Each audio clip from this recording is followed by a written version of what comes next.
Olá pessoal, tudo bem com vocês? Aqui é a professora Michele de Biologia. O assunto de hoje ainda é dentro da ecologia, que são as relações ecológicas entre os indivíduos. Então, qualquer relação que os indivíduos interagem entre si. Ela é dividida em duas partes. Nós temos as relações intraespecíficas, intra da ideia de dentro, né? Ou seja, relações entre as mesmas espécies. E nós temos a interespecífica. Interespecífica, elas são feitas com espécies diferentes. Então é só você lembrar daquela palavrinha internacional. Internacional dá a ideia de ter o quê? Vários países diferentes fazendo parte, né, de uma coisa só. Então aqui, ó, intra é relações entre mesma espécie e interespecíficas é relações entre espécies diferentes. E elas podem se comportar de duas maneiras. Ela pode ser harmônica, ou seja, positiva. É aquela que causa benefício para as espécies envolvidas. E ela pode ser também desarmônica, ou seja, negativa, que vai causar prejuízo para uma, duas ou mais espécies envolvidas. Então, vamos lá. Intraespecífica, relações entre mesmas espécies. Interespecífica, relações entre espécies diferentes, que pode ser do tipo harmônica, ou seja, positiva, ou desarmônica, que é a mesma coisa aqui, negativa, ou seja, causa prejuízo. Vamos começar então pelas intraespecíficas harmônicas. Primeiro exemplo é de sociedade. Sociedade é um conjunto de indivíduos da mesma espécie que vão fazer o quê? Vão interagir entre si com divisões de trabalho. Então aqui eu tenho o exemplo das abelhas. As abelhas, elas têm divisões de trabalho dentro da colmeia. Então tem ali a rainha que vai desempenhar o papel de colocar os ovos e também de cuidar dos filhotes. Tem as operárias que vai fazer a limpeza da colmeia, buscar alimento e cuidar ali também dos filhotes, tá? Mas não é só as abelhas que é exemplo de sociedade. Tem também o exemplo de as formigas, os cupins, as vespas. São todos exemplos de quê? De animais da mesma espécie que vivem juntos, né? Com divisão de trabalho e são separados fisicamente. Já as colônias é a mesma definição. São indivíduos da mesma espécie que também desempenham funções diferentes, só que agora a diferença é que eles estão unidos fisicamente. Quais são os exemplos clássicos que a gente vê? São os corais, né? As barreiras de corais e também as hidromedusas. Os dois são representantes são quinidários, são animais, né? E eles são unidos fisicamente. Então aqui tem o exemplo da caravela portuguesa e aqui de corais marinhos. Agora, intraespecíficas desarmônicas, ou seja, relações entre espécies iguais, mesma espécie, só que agora o quê? Desarmônica, ou seja, causando prejuízo para o indivíduo, tá? Primeiro aqui vai ser a competição. A competição, ela é negativa para ambos os indivíduos. Por quê? Uma competição, um vai sair ganhando e o outro vai sair perdendo. Mas aquele que ganhou, ele teve ali que fazer disputar alguma coisa, gastou energia, então ele também vai sair prejudicado de alguma forma. Exemplo aqui de competição, eu coloquei aqui cactos no deserto. Então eles vão competir por quê? Por água. A gente sabe que nessa região existe pouca disponibilidade de água. Então aqui os cactos, eles vão fazer o quê? Disputar com as suas raízes, né, qualquer água que tiver ali no solo, tá? Então, competição é uma relação negativa e negativa para quem estiver fazendo a competição. Outro tipo, né, de desarmônica intraespecífica, ou seja, da mesma espécie, é o canibalismo. Canibalismo é uma relação positiva e negativa.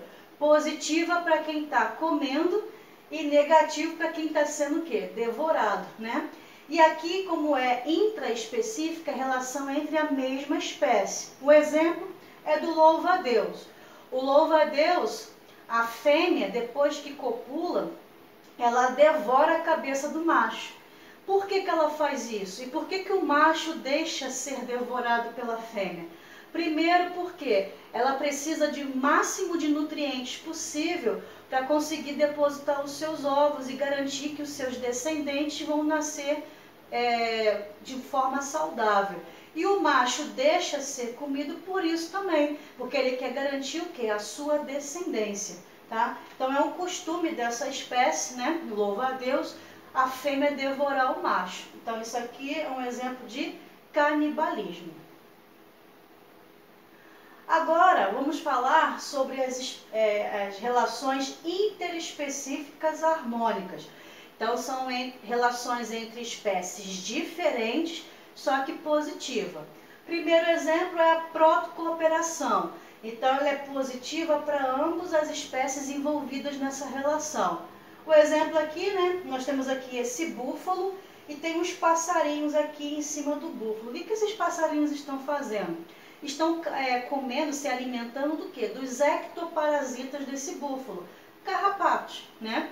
Então, o búfalo está sendo beneficiado porque o passarinho está tirando os carrapatos dele e o passarinho está sendo beneficiado porque está se alimentando, né, desses carrapatos. Então, é uma relação positiva para ambos ali, ok? E o mutualismo também é uma relação positiva-positiva.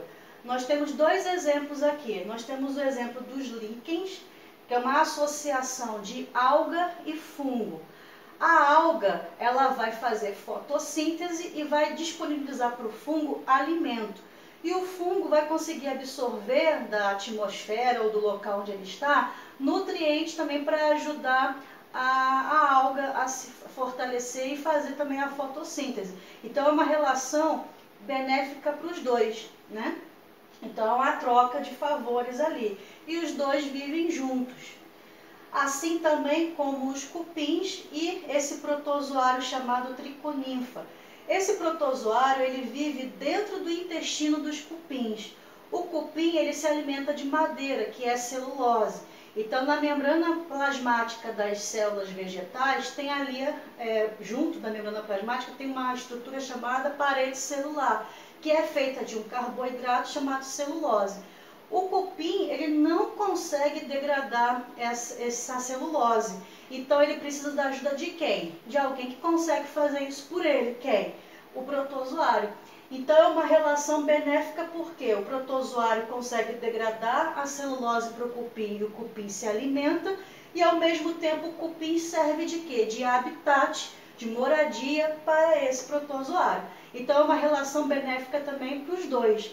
E ela é obrigatória, diferentemente da protocooperação, que é uma relação também benéfica para ambos os indivíduos, só que aqui não é obrigatória. Se o passarinho não retirar os carrapatos do búfalo e o búfalo não tiver ali esse processo de ajuda do passarinho, ele não vai morrer por causa disso. Agora aqui é obrigatório. O líquen não consegue viver sem estar associado com a alga e vice-versa.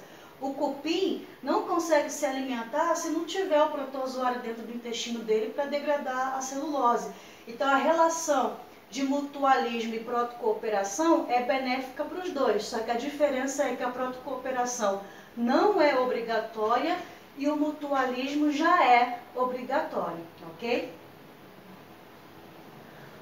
Outro exemplo é o comensalismo. Comensalismo é positivo para uma espécie e nulo, ou seja, não faz diferença nenhuma para outra espécie em relação.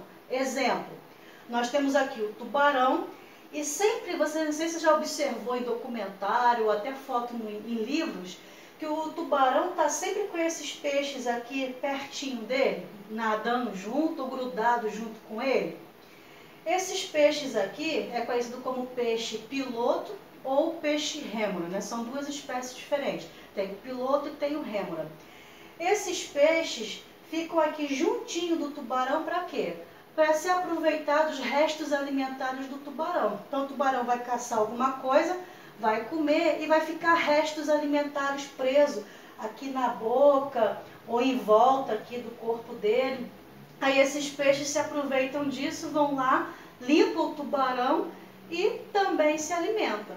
Então é positivo para o peixe que está ali se alimentando e nula para o tubarão, porque o tubarão pode viver muito bem sem ter esses peixes ali para limpar ele. Ele pode fazer isso de outras maneiras, tá? Outro exemplo é o inquilinismo. Ela é positiva para a espécie em que está morando e ela é nula para a espécie que está servindo de moradia. Inquilinismo é isso mesmo, é uma espécie morando em outra. Exemplo, nós temos aqui ó, várias bromélias morando, né, se instalou aqui ó, no tronco dessa árvore. Isso não é só com as bromélias, também acontece com as orquídeas, né? Por que essas plantas fazem isso? Essas plantas são consideradas plantas epífitas. Elas grudam aqui no tronco das árvores para fazer o quê? Para se aproximar mais do sol. Porque aí embaixo, né, vamos supor uma floresta, ali com várias copas de árvores densas, para os raios solares chegar lá no chão, fica meio complicado, porque vai ter várias sombras das árvores ali impedindo com que os raios solares cheguem lá embaixo. Então essas plantas elas são espertas, né? Elas sobem nos galhos, né, e nos troncos das árvores e vão lá para cima, para chegar mais perto dos raios solares e conseguir fazer fotossíntese com mais facilidade. E elas não prejudicam em nada a árvore ao qual ela está fazendo isso, né? Ela está ali servindo só como o quê? Como uma ponte para chegar mais próximo do sol. É uma moradia, né? Então por isso que o nome é inquilinismo. Ela está morando aqui neste local. É igual quando você tem uma casa e você aluga essa casa. A pessoa que está morando naquela casa que você alugou é o quê? O seu inquilino. Então é a mesma coisa aqui, tá? Então as plantas epífitas, que são as orquídeas e as bromélias, né, vai morar no tronco de algumas árvores. Agora falando de relações interespecíficas, ou seja, de espécies diferentes, só que desarmônicas, ou seja, que causa prejuízo. Prejuízo para um, para dois ou para mais espécies envolvidas. Primeiro exemplo que eu coloquei aqui é a predação. Na predação, ela é positiva para quem está caçando, né? E negativa para a presa, ou seja, para aquele que está sendo caçado. O exemplo clássico aqui, né? Um leão, no caso aqui é uma leoa, né? Caçando essa zebra. Então a zebra vai servir de alimento para essa leoa. Então aqui a leoa ela está sendo uma relação aqui positiva e a zebra está saindo dessa relação de forma desarmônica, negativa. Outro exemplo é a herbivoria. Ela acontece a mesma coisa que na predação, só que a diferença aqui agora é entre um animal, a relação, né, é entre um animal e uma planta. Então a girafa aqui está fazendo o quê? Está se alimentando das folhas dessa planta. Então ela está fazendo herbivoria, ela está se alimentando de folhas de plantas. Também a relação é positiva e negativa. Positiva para a girafa e negativa para a planta. Outro exemplo é a competição. Competição ela é negativa para ambos os envolvidos. Mas como assim? Aqui, ó, o exemplo, tem um tigre e uma hiena competindo por essa zebra aqui que foi morta. Então aqui os dois estão dividindo o alimento, isso é uma competição. Então ali ó, vamos supor que o tigre que tenha sido o que caçou, né? Foi ele que se deu o trabalho de caçar, gastou energia, correu atrás lá da sua caça e agora a hiena que desperta foi lá tentar roubar esse esforço todo que ele fez. Né? Então ele gastou energia para isso, então por isso que é negativo para ele também, mesmo que ele tenha conseguido comer uma parte dessa caça. Então aqui eles vão competir por alimento. Outro exemplo também, nesse mesmo caso de competição, aqui ó, eu tenho dois animais, eu tenho a zebra e o gnu, lá da savana africana. Eles estão competindo por quê? Por água. Já que lá é tão difícil encontrar água disponível para beber, né? No local assim, deserto, um lugar bem árido, bem seco. Então, quando eles encontram um corpo de água, a disputa é grande, né? Então, vem aqui, ó, vários e vários animais tentar, às vezes vem até elefantes também tentar usufruir dessa água. Então, eles estão competindo por quê? Por água. Então, a competição pode ser por alimento, pode ser por água, pode ser por local, por área de habitação, pode ser por várias coisas, tá? Outro exemplo é o amensalismo, a antibiose ou a alelopatia. Apesar de ser coisas diferentes, mas nos livros costumam colocar tudo como se fosse uma coisa só. Costuma colocar tudo como se fosse o amensalismo. Mas tem uma sutil diferença aqui. O amensalismo é nula para uma espécie e negativa para outra. Então, por que eu coloquei a foto aqui, ó, de uma pata de elefante? Então, vamos supor que o elefante está lá caminhando de boa, de repente ele vai, pisa em cima de um animal ou de um inseto. O peso de um elefante em cima de um inseto vai esmagar o inseto, vai matar ele. Mas o elefante fez aquilo ali de forma o quê? Sem querer. Então é tipo assim, pô, desculpa aí, eu pisei e foi sem querer, né? Isso é o quê? Amensalismo. Então é nulo para quem? Para o elefante. Às vezes o elefante nem percebe que pisou em cima de um inseto. E foi negativo por inseto, por quê? Porque ele foi esmagado e morreu. Agora, a antibiose e a alelopatia, ela é positiva para o indivíduo e negativa para outro. Aí aqui eu tenho um exemplo de um fungo e uma bactéria. Isso aqui é uma placa de PET, né? Uma placa de fazer cultura em laboratório. Foi colocada aqui uma bactéria e aqui cresceu no cantinho, ó, um fungo. No caso aqui é o penicílio. Essa colônia de fungo aqui, o fungo ele libera uma toxina que mata as bactérias. Então aqui ó, você percebe que tem um halo aqui em volta, ó, onde as bactérias que estavam aqui ó, foram mortas pela toxina desse fungo penicílio. Então aqui a relação é positiva para o fungo, porque para ele não é indiferente, ele está ali até absorvendo o nutriente desse meio de cultura. E para a bactéria está sendo negativa por quê? Porque pela ação da toxina que esse fungo libera, ela está morrendo. Inclusive foi assim que Alexandre Fleming, um cientista, né, ele descobriu, né, essa relação entre o penicílio e a bactéria, que o fungo libera uma toxina que mata a bactéria, e por esse fungo se chamar penicílio, foi assim que ele descobriu o primeiro antibiótico, né, que é a penicilina, que salvou aí muitas vidas e ajuda até hoje, né, a curar algumas infecções bacterianas. Outro exemplo é o parasitismo. O parasitismo é positivo para o parasita e negativo para o seu hospedeiro. Então pode ser dois tipos de parasita. Nós temos os ectoparasitas, que são aqueles parasitas que ficam na parte externa do corpo do hospedeiro.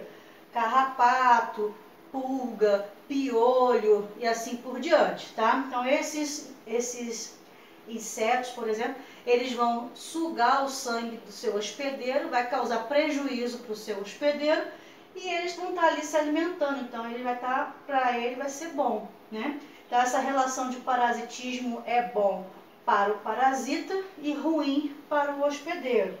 Mas não é só parasita externo, nós temos também os parasitas internos. Aí aqui eu coloquei o exemplo, né, de lombrigas, né, que é o Ascaris lumbricoides, que é a famosa lombriga, né? O pessoal fala, ah, tô com lombriga. Seria o quê? Esses animais aqui, esses parasitas aqui. Então aqui, ó, dentro do intestino da pessoa, isso aqui é uma imagem, né, de videolaparoscopia. Então aqui, ó, tem um intestino aqui, né? Aqui a cavidade intestinal e você consegue ver aqui dentro, ó, o parasita. E aqui, ó, todos eles do lado de fora do corpo do indivíduo. Então, esse parasita ele vai sugar nutrientes do seu hospedeiro. Então, uma relação positiva para o parasita e negativo para o seu hospedeiro. Ok? Então, com isso, a gente finaliza a nossa aula de hoje, né? Coloquei até essa animaçãozinha aqui. Qual será que é essa relação aqui, né? O gato encosta no outro e derruba. Mas aí, depois vocês me falam no comentário qual é esse tipo de relação aqui. Então, se qualquer dúvida é só mandar uma mensagem e até a próxima aula. Tchau!